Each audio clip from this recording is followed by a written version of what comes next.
Hello everyone. In this video, we will be discussing about the divide and conquer technique.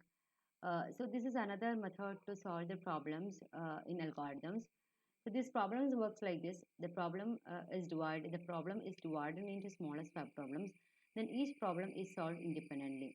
That means we will be dividing the problems into subproblems, and solution to the subproblems will be combined to get the solution to the original problem. So we will divide the problem in such a way that the subproblems will not be able to divide it in another phase. There we will stop, and that is called atomic smallest possible subproblem.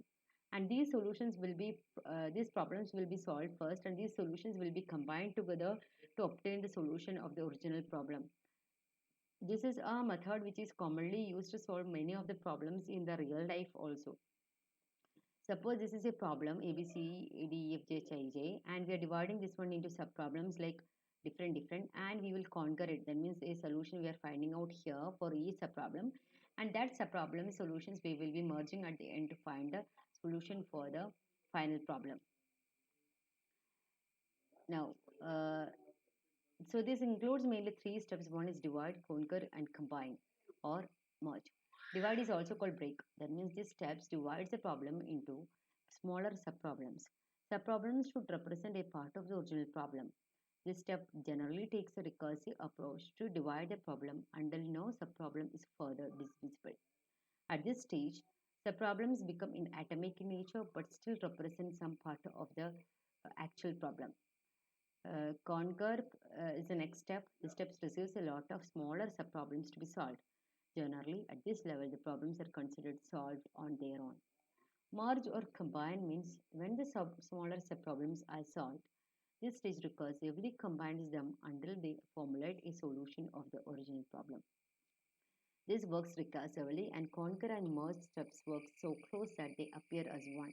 So actually we are now dividing this one into three entire steps for all the problems. We will divide and conquer. Conquer includes merge itself. These are some examples for the problems that we are doing with the divide and conquer, merge sort, quicksort, binary search, stress and matrix multiplication, process pair, and topological sorting also.